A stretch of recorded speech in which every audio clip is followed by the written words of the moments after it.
and fellow watercolor card makers. I'm so excited to show with you, start a new series with you on how to stamp and watercolor. There's a lot of different products on the market when it comes to stamping, and I am so excited to show you some of the fun ways that I like to stamp. So you might be wondering, like, where can I get stamps? Like, how expensive does it get? Like, where's the, like, what do I need? Like, where do I sign up, right? So you have your traditional stamps like these. They're block stamps and they are made with red rubber.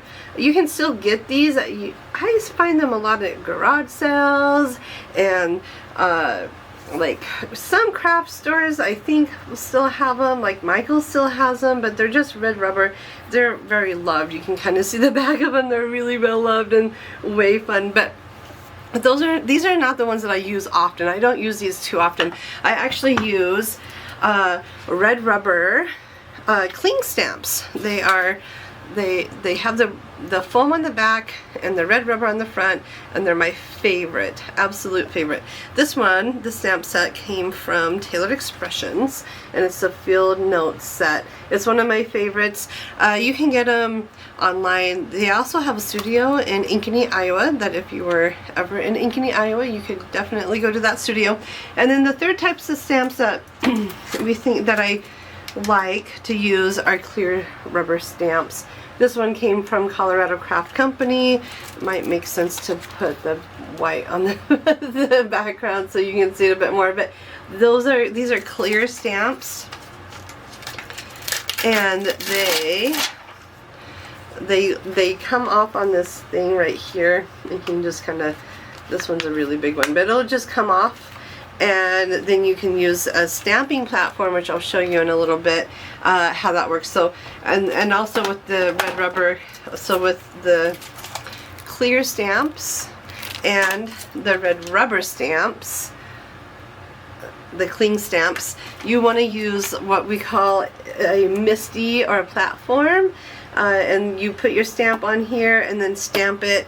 And instead of something like this where a block stamp, you ink the back and then the block is already there for you. I like the platform a bit better because you can get multiple imprints. So if you get one shot with this, and that's why these are kind of going away, you get one shot. So if I missed ink in the middle somewhere, or I didn't press down hard enough, then that's too bad, so sad for you. You get what you get, and you either throw away your paper or you try really hard to stamp it right in the same spot, which is almost impossible. So the platform shows, like, alleviates that issue, and that's what I love so much about the stamping platforms. Alright friends, I'm so excited to share with you all this fun stuff. Okay, to start off stamping, you really don't need a whole lot. The one thing you will need is archival ink. They make them in different colors. This is watering can. It's a gray color.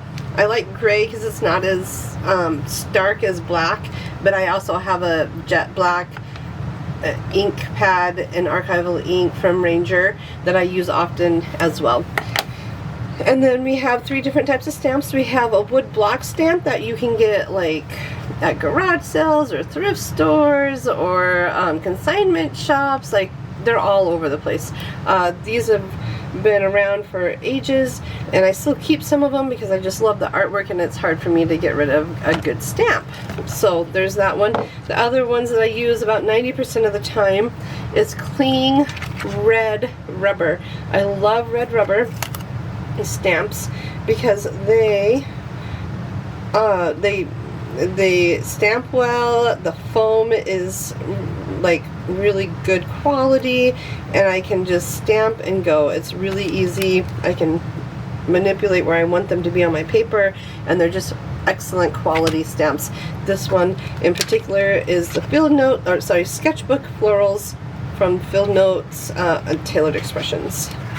And then you have clear stamps. Clear stamps come in lots of different varieties as far as like the size goes and brand goes, but I like it's polymer stamps, and they are clear. And This one's a bit big, and it's a brand new one. Because I just love stamps, but you don't have to get them this big. This is a really big stamp. But what I do is, this is a MISTI. You're going to want a MISTI as well. This is a stamp positioner tool. And what I mean by that is that I can put my stamp right here. I'm going to zoom out a little bit so you can see. So I put my stamp right here on this part of the cover. And then I can stamp. So for example, I'm just going to lay this down like this. And then I can get this right on here, stamp it, which I will show you right now. I have watercolor. This is watercolor paper. I can stamp on watercolor paper. This is 140-pound watercolor paper. I cut it to 4 1/4. Actually, this is 4 by 5 1/4. And what I can do is I can stamp where I want it to go. And I don't quite know. I kind of like this diagonal, but not really. So we'll go with this way. We'll go this way. I think this will look nicer. And I'm gonna, I can position it. See how, like, I can see exactly where things are going. And I think in this aspect, I probably should have gone with a bigger piece of paper, but that's alright. We'll go with that. And then they make these little magnets that'll just keep the paper right where it needs to be. And then I am off on my way. I can ink my stamp with my archival ink. And I do like to really get it inked a lot. Then you might be thinking, can I use regular ink pads? Like, I have a bunch of colored ink pads. You cannot use regular ink pads. It has to be archival or hybrid. Sometimes companies will call it a hybrid. And then I like to use long sleeves and just press my palm. They make like little, like a dry erase, a dry eraser, you know, for whiteboards. You can do the same thing, but my hand and my palm with a long sleeve, sure, it really works well. And there's the imprint. Now I think I want a crisper imprint, so I will do the same thing again. And that is okay. So it takes a couple, sometimes it takes a couple tries. And this is gray too, so that does make a difference.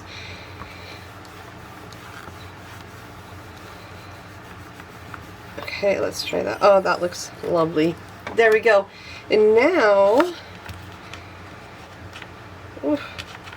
now I'm ready to watercolor this image. I can do, I almost like it like this. That's so pretty, just like that. And I can watercolor it. I'll probably put a sentiment right here and be on my way. So that's a beautiful way. So that's clear stamps. And I'm gonna, with a clear stamp, I'm just gonna take it off of my MISTI. I can clean it. It's probably, the ink is probably pretty much off, so I don't really need to clean it. If you are a clean freak, by all means, please clean your stamps. I know that there's no really ink on here, so I'm good. I'm not gonna mess with it. Alright, so for the red rubber, we're definitely gonna do the rose. The rose is so pretty. And let's see if it just makes it a little bit easier. And I always like to keep my, I like to have at least like part of the line off of the paper a little bit. And I'm going to do all three of them. Why not? That one looks like it needs to go like this. I don't know. We'll see. And then I really love this like little lavender rosemary sprig. And so that's going to go like that. And now, if I'm lucky, I can just put my thing right here, and then I'll probably even put a sentiment right here, but for now, we'll see how it goes. I've been in a floral mood, so I might just have to, and I don't actually need this foam board anymore because I'm not using, it has foam on the stamp. This has foam on the stamp. You can kind of see the foam. The gray is the foam. So I'm going to reposition where I think it needs to be. That looks about right.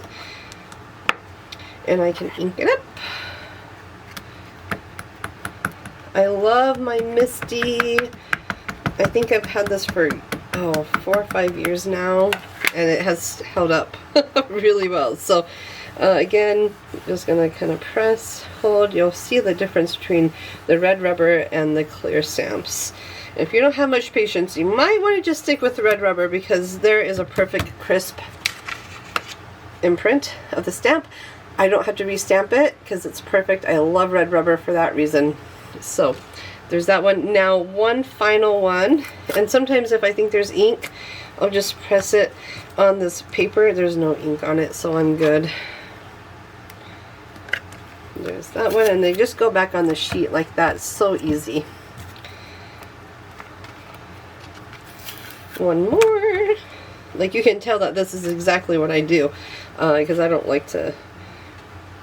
not like to mess around with red rubber. Hold on, I'm gonna try and situate this a little bit better. There are ways around. There's always workarounds, I think. There we go. Okay. I don't think that sentiment is supposed to be there. This is not the sentiment that goes with the stamp set. And I know because it goes to the other stamp set. But anyways, okay, now let's try this. Because we're comparing apples to apples, we might just as well. I am going to use, I don't need to use this, but since I have the tool available, I might as well use that. That's going to help a little bit. It might not be perfect, but it will help. Alright, I'm going to ink this up. I just love the stamp. I'm getting that really good and inked. And you can actually tell if ink is on it, because you'll be able to kind of see it in the light. See how it's wet? It looks like there's ink. I can't tell if the top has ink. Yep, you can see it. Okay, so now that I know that it's inked really well, I'm going to stamp it. I get like one shot, but I can press down 1, 2, 3, 4, 5, I don't know, 10 seconds maybe. And well, that is a really good job. That stamp did a really good job.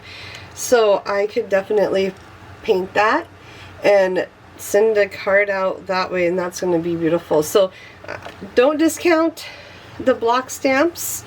They are beautiful. You just have to really look and make sure that you have ink on your stamp before you make the impression. So, alright, I'd love to know what stamps you like. Do you like the block stamps? Do you like the red rubber cling stamps? Or are you partial to the clear stamps? I would love to know your thoughts. Leave comments down below. Next time, friends, we will actually color these, but I want to keep these tutorials kind of short and sweet so you have time to get some stamps, and then I'll show you how I color with different mediums that are water-based. It's going to be awesome. So hang on, happy painting, and we'll talk to you soon. Bye!